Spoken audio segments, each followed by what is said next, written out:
Okay. இப்ப பாருங்க. முதலாவது நம்ம பேசின எஸ்ஏ கேள்வியில் பேசின ஒரு முக்கியமான விடயம். அதாவது இந்த அரைக்கோளத்தை அதனுடைய மையம் பற்றி சுழற்றும் போது ஒளிக்கதிர இயக்கப்பாதை எவ்வாறு அமையுதுங்கிற விடயம். ஸோ நான் இதை இடஞ்சுழியாக சுழற்ற போகிறேன். பார்த்தீங்கன்னா முதலாவது இந்த மேற்பரப்புக்கு செங்குத்தாக ஒளிக்கதிர் படுவது. ஸோ இங்கிருந்து போகக்கூடிய ஒளிக்கதிர் திருப்பி இதிலையும் செங்குத்தாக பட்டு வெளியேறக்கூடியதாக இருக்குது. ஸோ நான் படிச்சிருக்கிற மையத்தை நோக்கி நம்ம ஒளிக்கதிர் அனுப்பினமா இருந்தால் அந்த ஒளிக்கதிர் என்ன செய்யாது, முறிவடையாது, இந்த மேற்பரப்பில் முறிவடையாமல் போகும் இல்லையா. இப்போ நான் இந்த அரைக்கோளத்தை மையம் பற்றி சுழற்ற போகிறேன். உதாரணமாக இங்கே பார்த்தீங்களா இருந்தால் இங்கே ஒளிக்கதிர் மேற்பரப்புக்கு செங்குத்தாக படுவது, செவ்வனோடு போகுது ஒளிக்கதிர். இப்படியே வார ஒளிக்கதிர் இந்த மேற்பரப்பில் படும்போது செவ்வனோட ஒரு குறிப்பிட்ட ஒரு படுகோணத்தில் இருக்குது, படுகோணம் இருக்குது, பார்த்தீங்கன்னா விளங்கும். ஸோ இந்த படுகோணத்துக்கு ஏற்ற மாதிரி இங்கே ஒரு முறிகோணம் வந்திருக்குது இல்லையா. இப்போ நான் இதனுடைய படுகோணத்தை அதிகரிக்கிறேன், அதாவது மையம் பற்றி இப்படியே சுழற்றி கொண்டிருக்கிறேன். படுகோணத்தை அதிகரிக்க அதிகரிக்க இங்கே முறிகோணமும் அதிகரித்து கொண்டு போகிறத நீங்கள் பார்க்கலாம். இப்படியே வந்து ஒரு குறிப்பிட்ட படுகோணம் நல்லா பார்த்தீங்கன்னா மட்டும் அறிவி செல்லக்கூடிய சந்தர்ப்பம், அதை சரியாக எக்ஸாக்டாக எடுக்கிறது கஷ்டமாக இருக்கும். இப்போ பார்த்தீங்கன்னா ஒரு குறிப்பிட்ட படுகோணத்தின் போது முறிகோணம் 90 பாகையை அடையும். அதை விட படுகோணத்தை நம்ம கூட்டக்குள்ள ஒளிக்கதிர் முழு அகத்தரிப்புக்கு உட்பட ஆரம்பிச்சிடும். ரைட். ஸோ அந்த வகையில் இந்த படுகோணம் என்ன அப்படிங்கிறத நம்ம கண்டுபிடிச்சிருந்தோம். இந்த படுகோணம் என்ன, அதாவது அவதிக்கோணம் என்னங்கிறத நம்ம கண்டுபிடிச்சிருந்தோம். இப்போ பாருங்க. ஸோ இந்த அவதிக்கோணத்தை நம்ம அளந்து கூட பார்க்கலாம். என்னோட கண்ணாடி அறிய மாறிக்கக்குள்ள, அதாவது 1.5 கிட்ட அன்னளவு அரிக்கும் போது 41 பாகை கிட்ட வந்திக்கு இல்லையா. ஸோ இப்போ நீங்கள் பாருங்கள் இந்த படத்தில். ரைட். இது செவ்வனோட அமைக்கிற கோணம் பூஜ்ஜியமாக காட்டியிருக்கிறேன். ஸோ இவ்வளவும் 30 பாகை. ரைட். நல்லா பாருங்கள், 40 பாகைக்கு பக்கத்தால் தான் இந்த ஒளிக்கதிர் போகுது. அதாவது படுகோணம் இங்கே எவ்வளோன்னு பார்த்தீங்கன்னா 41 பாகை 46 கலை கிட்ட இருக்குது. விளங்குதா. அப்போ படுகோணம் 41 பாகை 47 48 கலை கிட்ட இருக்கும்போது முறிகோணம் 90 பாகை கிட்ட வருவது. விளங்குதா என்ன சொல்கிறேன். செவ்வனோட இந்த ஒளிக்கதிர் அமைக்கிற கோணத்தை வச்சு நம்ம என்ன செய்கிறோம், அவதி கோணத்தை கண்டுபிடிச்சிருக்கிறோம். ரைட். இதை ஒரு கேள்வியாக அங்கே கேட்டிருந்தாங்க. ஸோ இரண்டாவது கேட்கப்பட்ட ஒரு முக்கியமான விடயம், இங்கே கேட்கப்பட்ட ஒரு முக்கியமான விடயம் என்னென்றால் அரைக்கோளத்திட முறிவுச்சுட்டியை நாம் அதிகரிக்கக்குள்ள இந்த ஒளிக்கதிர் பயணிக்கக்கூடிய இந்த ஏபிங்கிற நீளம்னு சொல்லப்பட்டது உங்களுக்கு தெரியும். இப்படியே இந்த கோட்டை நாம் நீட்டக்குள்ள இந்த இந்த புள்ளியை உதாரணமாக இந்த இடத்துல ஒரு ஒரு புள்ளி எடுத்தோம்னால் இது கீழுக்கு இருக்கிற இந்த புள்ளியத்தை நம்ம பீண்டு எடுப்போம் இல்லையா. அப்போ ஒளிக்கதிர் இப்படி போகுதுன்றால் இந்த நீளத்தை நம்ம உதாரணமாக ஏபின்னு எடுப்போம். இப்போ நான் இந்த அரைக்கோளத்தில் முறிவுச்சுட்டியை கூட்ட போகிறேன். பாருங்கள், முறிவுச்சுட்டியை கூட்டுறேன்.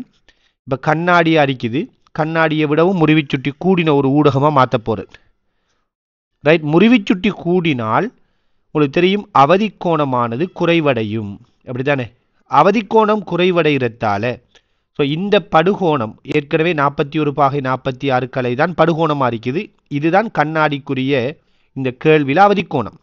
இப்போ நான் முறிவுச்சுட்டியை கூட்டினா சரியான இந்த படுகோணம் சரியான அவதிக்கோணம் குறைகிறதால இந்த படுகோணம் அவதிக்கோணத்தை விட ஒரு பெரிய பருமனாக அமையப்போகுது. அதாவது நான் என்ன சொல்கிறேன்டா, இப்போ பாருங்கள், முறிவுச்சுட்டியை கூட்டி விடுறேன். இப்போ ஒளிக்கதிர் என்ன செய்யுது, ஒளிக்கதிர் முழுவதும் திரைப்படையுது. ஏண்டா இப்போ இது கூடிய முறிவுச்சுட்டியுடைய ஒரு ஊடகம், அதனால் இதுக்குரிய அவதிக்கோணம் 41 பாகை 46 கலையை விட சிறியது. அப்போ படுகோணம் அவதிக்கோணத்திலும் பெரியதாக இருக்கிறதால இந்த ஒளிக்கதிர் முழுவகத்தரிப்புக்கு உட்பட்டிக்கு. இப்போ இதை மறுவி செல்ற மாதிரி கொண்டு வர போகிறேன். அப்போ நான் என்ன செய்கிறேன்னு பார்த்தீங்கன்னா படுகோணத்தை குறைக்கிறேன். எல்லாம் பாருங்கள், படுகோணத்தை குறைச்சேன். அப்போ இந்த இடத்துல தான் எல்லாம் பார்த்தீங்கன்னா இந்த இடத்துல தான் ஒளிக்கதிர் மறுவி செல்லுது. ஸோ இந்த டைமில் இருக்கிற படுகோணத்தை அளந்து பார்த்தீங்கன்னா ஏற்கனவே இருந்த 41 பாகையை விட சற்று குறைவாக இருக்கும். பாப்பமே. இப்போ பாருங்க, பார்த்தீங்கன்னா 10 20 30 35 கிட்ட வருவது இல்லையா. அப்போ ஒளிக்கதிர் என்ன செய்யுதுன்னா நல்லா கீழுக்கு இறங்கி போகுது. நல்லா பாருங்க, முறிவுச்சுட்டி பெருசாக இருக்கக்குள்ள ஒளிக்கதிர் இப்படி போகுது. முறிவுச்சுட்டி கிளாஸ் கண்ணாடி அறிக்கக்குள்ள ஒளிக்கதிர் மறுவிச்சென்றது இந்த இடத்துல இப்படி இப்படி. இப்போ உதாரணமாக சொல்லுவோமே, நீராக இருந்தால் நடக்குன்னு பாருங்க. முறிவுச்சுட்டி நீராக அரிக்குது, மறுவிச்செல்ற சந்தர்ப்பத்தை எடுங்க, படுகோணம் பெருசாக வருது. எல்லாம் பாருங்க, ரைட். இப்போ இந்த டைமில் ஒளிக்கதிர் இப்படி போகுது, கோணம் என்ன செஞ்சிட்டு, கோணம் அதாவது படுகோணம் அதிகரிச்சிருக்குது. படுகோணம் அதிகரிச்சிருக்கிறத பார்க்கலாம். விளங்குதா? 10, 20, 30, 40, 45, 45, 46, 40, 47, 48 கிட்ட வரும். இது நீர் அரிக்கக்குள்ள, சரியானே? அப்போ ஒளிக்கதிர் இப்படி போகுது. ஏபியிட நீளம் இப்போ சின்ன அரிக்கும். முறிவுச்சுட்டியை கூட்டக்குள்ள இந்த ஒளிக்கதிர பாதையை அப்படியே வச்சு கொண்டு யோசித்து பாருங்க. ஏபியை நமக்கு இந்த முறிவுச்சுட்டியை கூட்டி விட்டோம். முறிவுச்சுட்டியை கூட்டின உடனே ஒளிக்கதிர் மறுவிச்செல்ற சந்தர்ப்பம் இங்கே வருவது, இங்கே வருவது. அப்போ ஒளிக்கதிர் நல்லா கீழுக்கு இறங்கி போகுது. அப்போ ஏபியிட நீளம் எப்படி வரும், பெருசா வரும். ஸோ இதைத்தான் நாம பி பாட்டில் பேசி இருந்தோம், ரைட்? ஓகே, இப்போ நாம அடுத்த பாட்டுக்கு வருவோம்.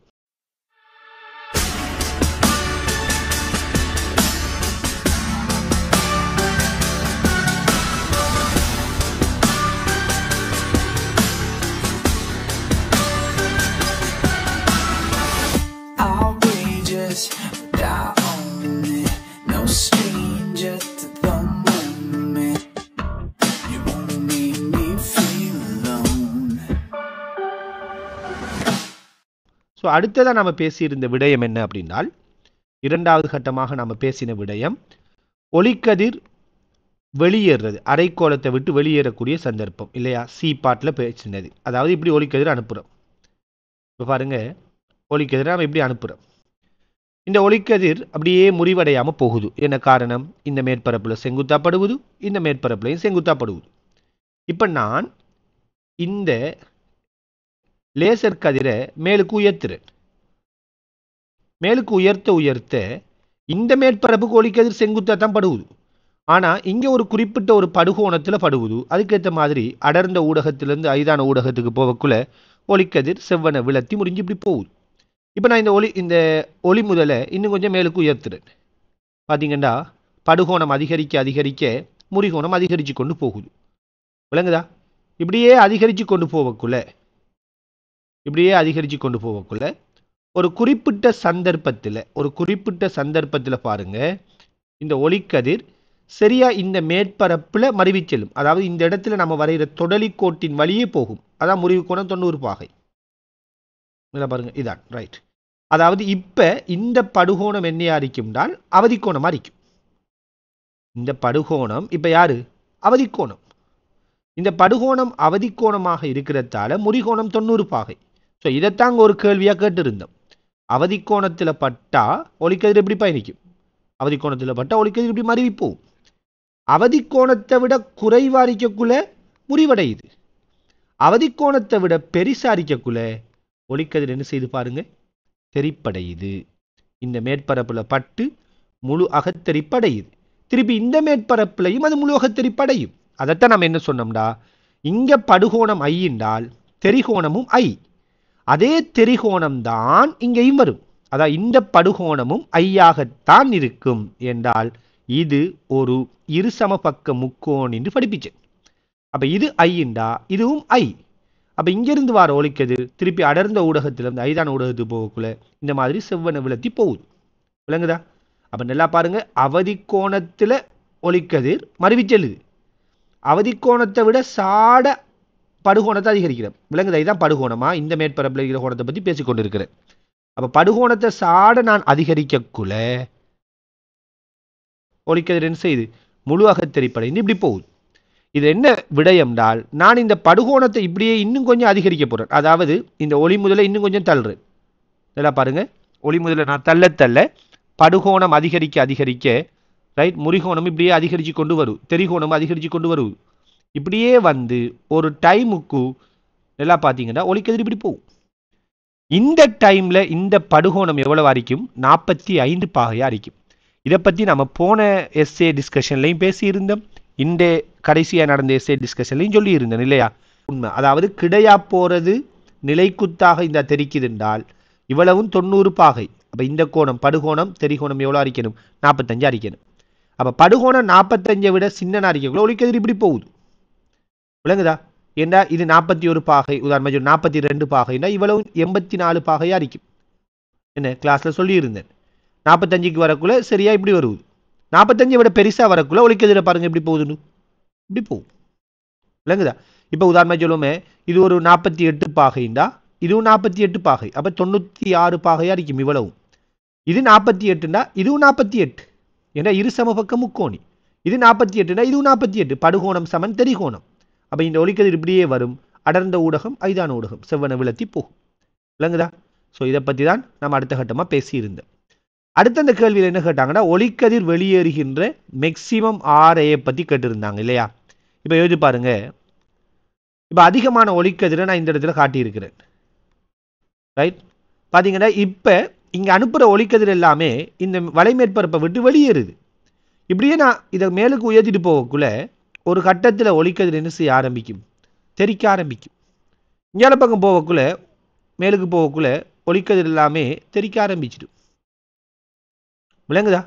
அப்போ என்ன விஷயம்டால், ஒரு குறிப்பிட்ட தூரம் மையத்திலிருந்து பார்த்தீங்கன்னா மையத்திலிருந்து அப்படியே மேலுக்கு போகக்குள்ள ஒளிக்கதிர் முறிவடைஞ்சிட்டு போகிறது சரியா அவதி கோணத்துக்குரிய சந்தர்ப்பம் மட்டுக்குந்தான். இதுவரைக்கும் தான் ஒளிக்கதிர் இதிலிருந்து வெளியேறும். அப்போ மையத்திலிருந்து இவ்வளவு தூரத்துக்குத்தான் ஒளிக்கதிர் என்ன செய்யுதுண்டா வலைமேற்பரப்பை விட்டு வெளியேறுது. அதை விட கூட தூரம் அனுப்பினீங்கண்டா ஒளிக்கதிர் என்ன செய்யுது, முழு அகத்தெரிப்படைய ஆரம்பிச்சிடும், வெளியேறாது. அதே மாதிரி தான் இங்கால பக்கம் இப்படியே வரக்குள்ள ஒளிக்கதிர் என்ன செய்யுதுன்னா வெளியேறி கொண்டு இருக்குது, அவதி கோணத்தை அடைஞ்சிட்டா. இதுக்கு பிறகு நீங்க இந்த ஒளிக்கதிர் இந்த பக்கம் இதுக்கு அங்கால இதுக்கு கீழ்ப்பக்கத்தில் போற ஒளிக்கதிரில் எடுத்தீங்களா இருந்தா முழு அகத்தெரிப்படையும், அதாவது வெளியேறாது.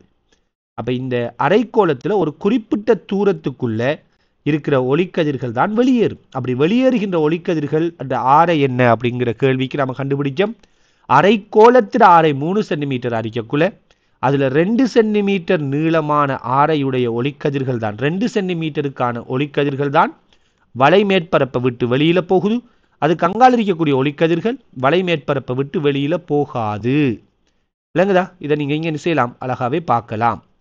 ரைட், இதுக்கு மேலதிகமாக நாம் இங்கே காட்டக்கூடிய விஷயங்கள்னு பார்த்தீங்கன்னா, இப்படியே நம்ம படுகோணத்தை இந்த ஒளிக்கதிரை மேலுக்கு கொண்டு போகக்குள்ள நல்லா பாருங்க, இப்படி முழுவகத்திரிப்படைஞ்சு வந்துக்கிட்டு இருந்துச்சு 45 பாகை, 45 விட கூடிக்கிட்டே போகக்குள்ள ஒரு கட்டத்தில் 2 தடவை நடைபெற தெரிப்பு என்ன செய்ய ஆரம்பிக்குதுன்னு பாருங்க, 3 தடவையா மாறுது இல்லையா?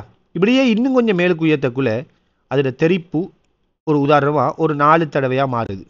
1 2 3 4 தடவை இப்படியே தெரிக்கக்குள்ள இன்னும் கொஞ்சம் மேலுக்கு போகக்குள்ள தெரிப்பிட அளவு இன்னும் கூட ஆரம்பிக்குது.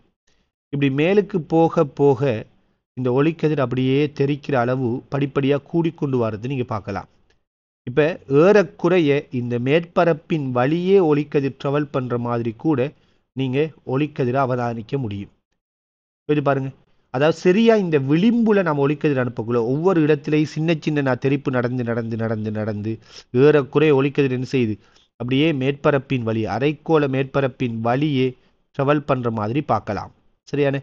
ஸோ யாருக்கு தெரியும், இப்படியான விஷயங்களோ கூட எதிர்காலத்தில் என்ன செய்யலாம், உங்களோட ஃபைனல் எக்ஸாமில் ஒரு எஸ்ஏ கேள்வியில் இப்படியான ஒரு விடயத்தை உள்ளடக்கி கூட கேள்விகளை போட இயலும். அப்போ கட்டாயம் படிக்கும்போது ஒவ்வொரு விடயத்தையுமே தெளிவாக விளங்கி படிச்சுக்கொள்ளுங்க.